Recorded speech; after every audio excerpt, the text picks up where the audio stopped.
Hi Kawan, welcome to EDCReady. Today I'll be doing a review of this guy. This is the CJRB Pyrite. I bought this guy out of Thomas Tools and I've had this guy for about 4 months or so because well, I just really want to take my time because I have fallen in love with this guy. This guy has exceeded all of my expectations for this knife and I'm completely happy I bought this knife right here. So without further ado, let's get into the measurements. Now before I actually set this up, I just want to know, are you a fan of Star Wars? And if you are, let me know what is your favorite trilogy down in the comment section down below. Let's get the weight in. The weight here is coming in at about 2.7 ounces. So a pretty light knife. Let's get another dimension. Let's get the length dimension right here. We have here a blade length of about 3.1 inches. Very nice. Let's get the blade thickness. This one's going to be a little bit trickier because I am under a camera. There we go, zeroize it. Now the blade thickness. Okay, well, 2.8 millimeters, which is 0.12 inches there. Let's get a handle length of this guy. Handle length of this guy is 4.2 inches right there. And then let's get the handle thickness. This guy should come in at a relatively thin. Let's start this over. Come on, switch on. There we go. Switch off to inches. We have a handle thickness of about 0.42 inches. Very nice. It's kind of a para 3 thickness right there. And then a height of just over 1.14 inches. There we go. Now let's get into the review from tip to butt. Now I will be comparing this to a couple of knives. I have a few interesting comparisons, which is this guy. This is the ZT0450CF, and I'll also be subsequently comparing it to the Benchmade 940, which I've never had before, but I've held it quite a lot, and the Benchmade Bug Out, which I've owned before, but I've sold it off. So just by the competition that I'm comparing it with, it'll show you just how great of a knife design this guy is. So first, let's start with the blade. The blade is a very high flat grind, really high flat grind, and not such a thick blade stock. So this guy slices really well. Very impressive how this guy slices.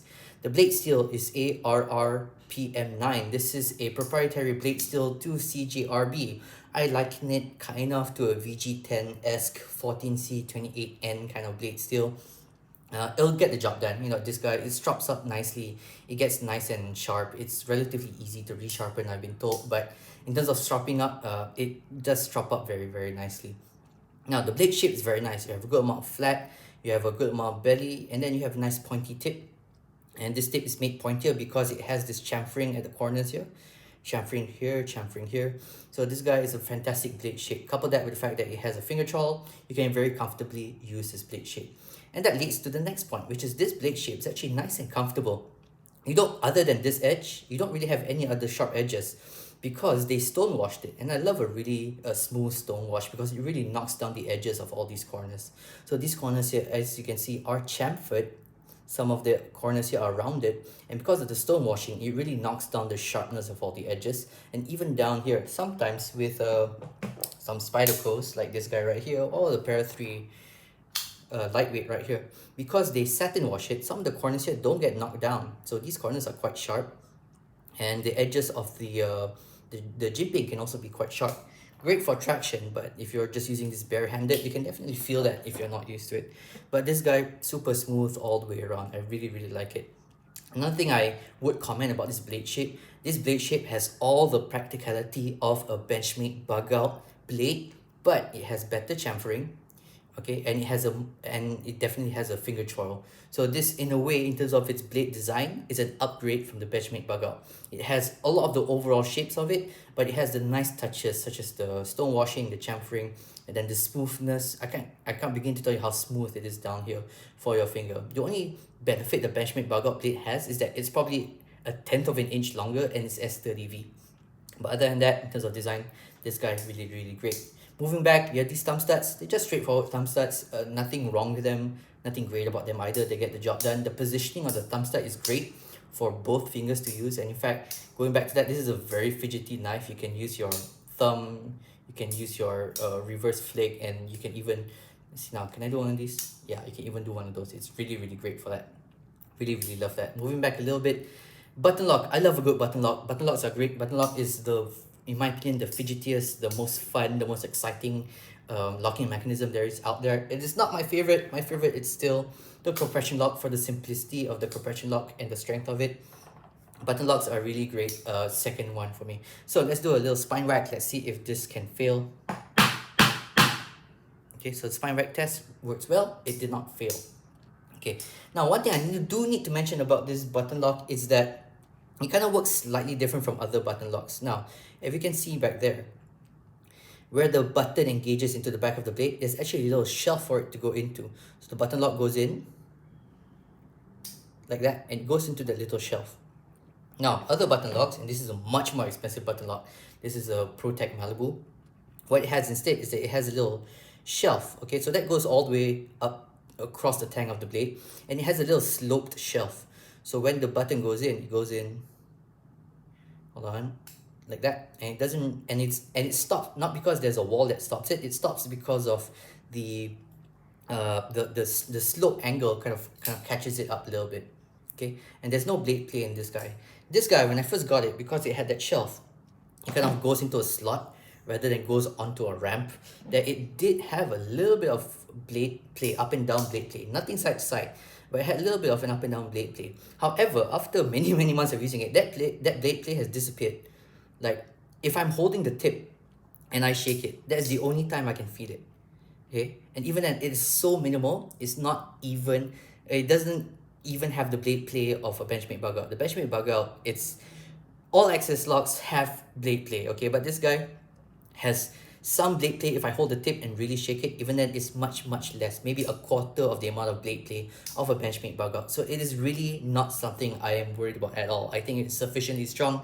It doesn't disengage. I think it is I think it is sufficient, and whatever blade play you feel, you're just nitpicking it way above its tolerances.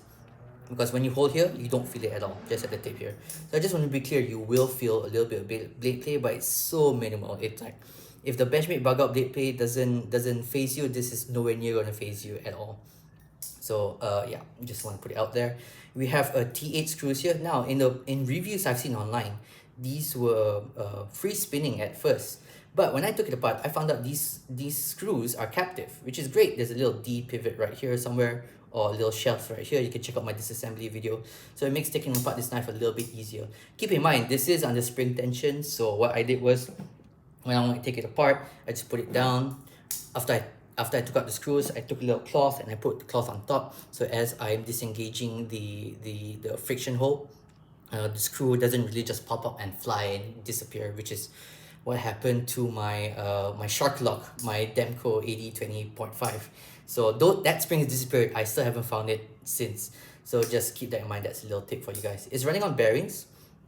Pretty straightforward. I believe they're ceramic bearings, so it drop shuts nicely. And that being said, I want to talk about this action. This is an amazing action. The action started off really gritty. If you check out the disassembly video on my channel, you'll see that the raceway where the bearings rotate around had like some milling issues. So it had some roughness from like bad milling, but that has completely smoothed out. I think over time it just kept wearing in as the ceramic ball detents wear into the metal. So now it is really smooth. In fact, you can barely feel any grit, when in the beginning there was quite a bit of grit, but that grit has disappeared, and then you get this kind of really smooth fall shut. Okay, it is a little bit different from this guy. This guy feels quite a bit smoother. The fall shut, it is faster. It definitely feels a lot more frictionless than this guy. But this guy is $50 and this guy is about 200 USD. So keep that in mind. One thing I would mention is that the detent on this guy is not strong at all. You can actually just flick this out, just like that. So keep that in mind. It does make it easier to flick with all of your fingers if you like to. It definitely makes it easier to disengage and just flick it out like that. But you're not going to think that nice pop that you get from like a frame lock. That's a nice pop. You won't get the pop of, let's say, a liner lock and so. You're not going to get a pop of a compression lock because it does have a ball detent that goes into the hole. You're not even going to get the pop of, let's say, another button lock like a ProTech Malibu, or even some of the Civivi button locks that I felt before. These guys do pop out quite a bit more. Whereas this guy, it's more of a push. So I've had a few knife guys that when they want to open it, they kind of just open it. They end up accidentally opening it halfway because they're not used to having a soft detent. So detent is a little bit softer than what a lot of people are used to. So keep that in mind. Just like with another axis lock, the Benchmade bug out, or do I have another axis style lock here? No, I don't. I have a Gonzo where you feel like instead of popping it open, you actually need to push it open a little bit. That's the same feeling that you have with this guy. You really need to like push it open. You gotta put a little bit of force after disengaging the detent because there's very little detent. There's not even a pop. Now, on the flip side, it does suck in quite well. Okay, I'm gonna pull it down and then it's gonna start sucking in about, there we go. So you get about, so now you start sucking in there, so you get about just shy of an inch of suction. So the way that it works, because it's spring tensioned to suck in, okay, it does close quite nice. So you don't get the thing where it kind of just bounces out like that. The minute you disengage the lock and you let go of it, it's just gonna suck it in properly like that. Who loves a good suck? I do. Okay, next up you have G10 scales here with stainless steel liners. So this guy feels very solid in hand. Okay, and it also has quite a lot of skeletonization. Look at that. You have all these triangles. Illuminati confirmed. You have all these triangles in there just to reduce the weight a little bit. So you get a 2.7 inch knife with a blade that is 3.1 inches long. So that's very nice. Your hardware in the back here are also non-free speeding. They are T6, so no problem with that. You have an amazing pocket clip. I really like this pocket clip. Okay, it is comfortable to use. It is easy to push in and out. Just the right amount of spring tension to keep it in your pocket, but so easy to pull in and out. So easy to get your nail under and then just pull it up and pull it out of your jeans. Next up, I want to talk about the handle shape in general. If you've ever held a Benchmade 940, it gives me the same feel of a Benchmade 940, except that it has a little bit more of a finger divot here for your fingers to go into. It's just overall really comfortable in hand. You have this stainless steel liners here. They're also Stonewash. So the corners here are also like rounded a little bit from the stonewashing. So it's very comfortable. Then you get this nice like shadow boxing where the liners are a little bit part of the scale. So it really kind of like pops up a little bit right here. Very comfortable in hand. Your fingers go in the exact right place that you need to.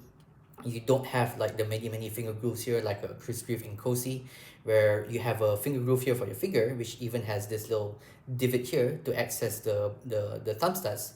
But your fingers really go in here quite well. You have your fingers that kind of fit where they need to.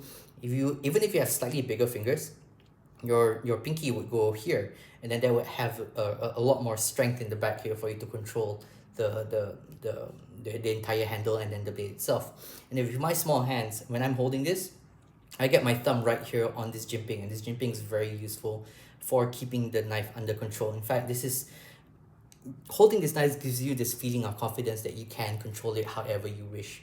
So that's a very well-made knife. In terms of the balance, you're balancing it right around here, which is where I like it because that's where my index finger goes. That's where the midpoint of the balance is. I really enjoy that.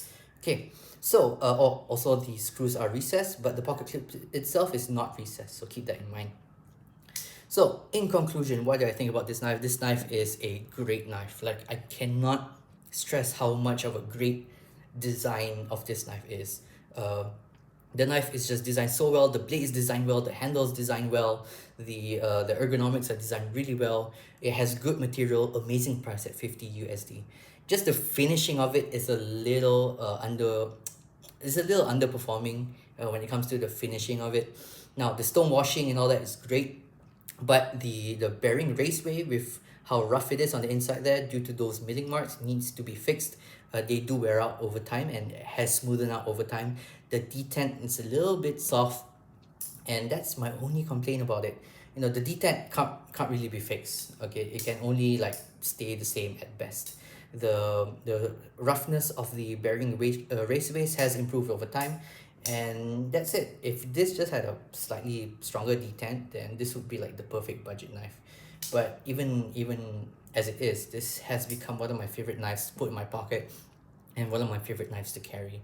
Okay guys, thank you so much. There are links down below, and let me know if you've ever used this guy or any other CJRB knife, and let me know what you think about it.